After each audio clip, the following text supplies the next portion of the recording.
When there's a shooting like this, a massacre, public sentiment moves against guns. Mm-hmm. And then people buy guns. And then they say, well, maybe we shouldn't change the law. I don't want people taking away my right to have a gun because I don't feel safe, because the government can't protect me.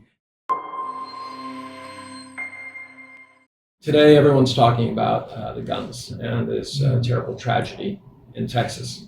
Let's break this down. I mean, it's so hard for people to understand exactly, why is it that Americans love their guns and what does it mean? And why is it that Americans can use their guns so freely and commit such incredible, heinous crimes without the government doing anything about it?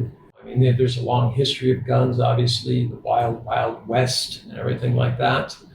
But why is it today that, all of a sudden you're seeing, there's been almost 30, depending on how you count, between 27 and 30 school shootings since the beginning of this year. That's right. 2022. I think one of the things that's really important is the social disorder or the conflict in the U.S. society is getting people more and more frustrated. Yeah, but why are they frustrated now? I mean, we both lived in the United States. For a long time. Yeah, I mean, you were there during the civil rights marches. Right. There's obviously a lot of feeling. There were some incidents. I think there are three major things. One is social inequality. Second is racial tension. And third is just unbridled political attacks by politicians against each other. Yeah, let's zoom in a little bit. I mean, I always look at this stuff and I say there's got to be a root cause. For the last 40 years, especially the white middle class, and in one sense they're blamed for everything in society because they're white. Yeah. But on the other hand, the demographics are changing.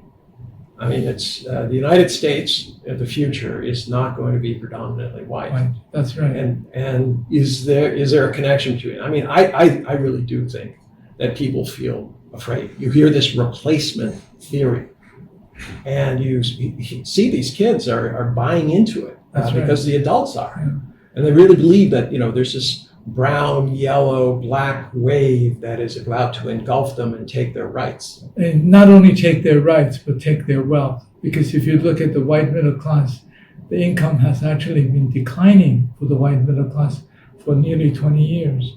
So this is as much a kind of defensive reaction. That's I'm right. not justifying. I'm saying that, they feel this way because of the last 40 years, the government hasn't been able to do much for them. That's right. Basically incomes and things. And then you couple this with the rhetoric of a lot of politicians saying, no, it's not the government's fault. All right, it's not Democrats or Republicans, or they're blaming each other, but they say, really what it is it's these others, these other people. This is the kind of things that happens in countries today.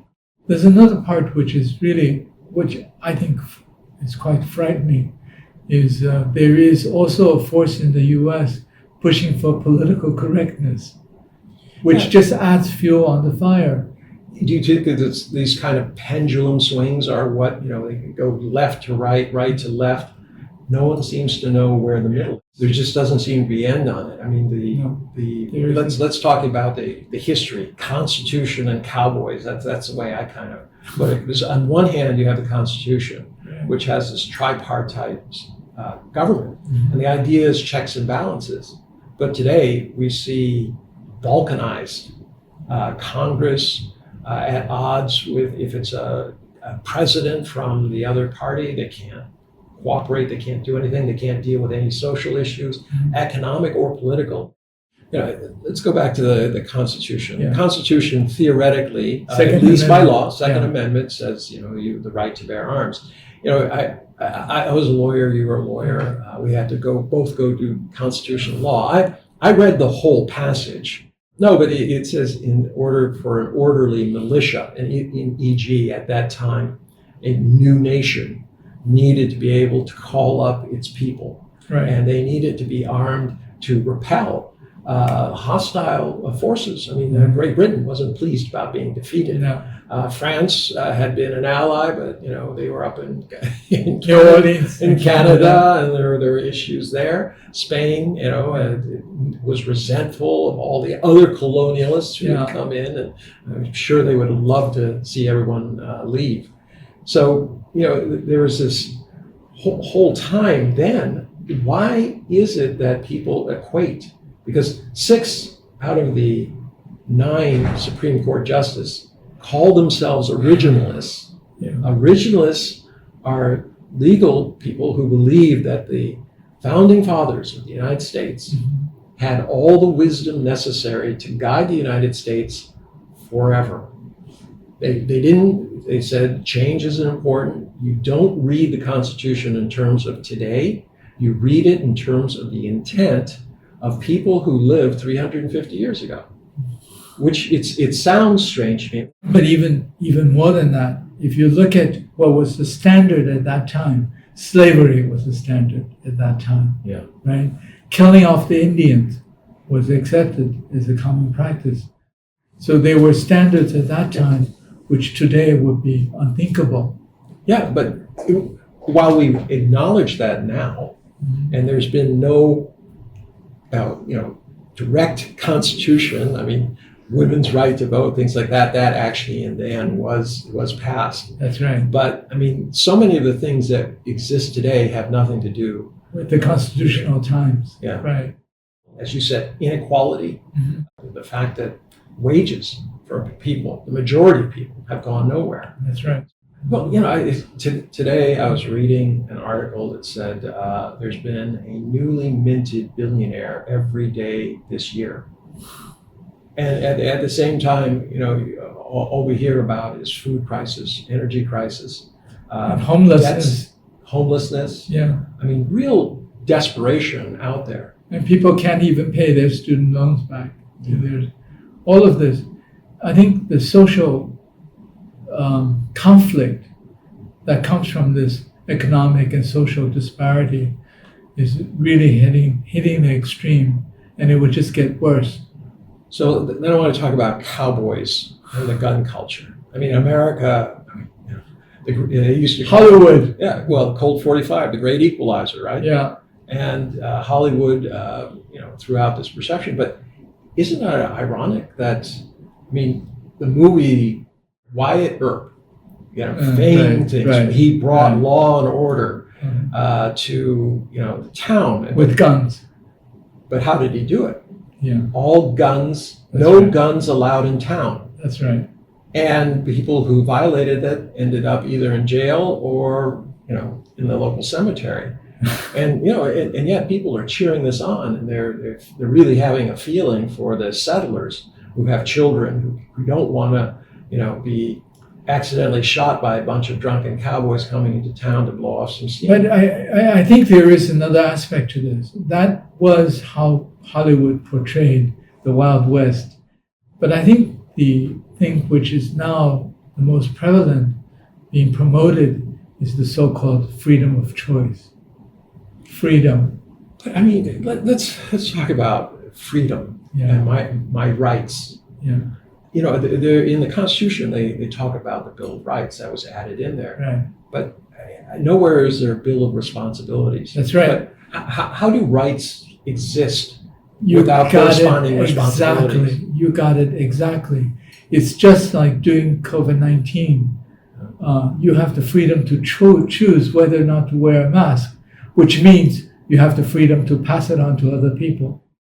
Well, I think the government is promoting the freedom side for political purposes, not only for domestic political purposes, but use it to attack others who may not believe in the same thesis or ideology that they want to promote.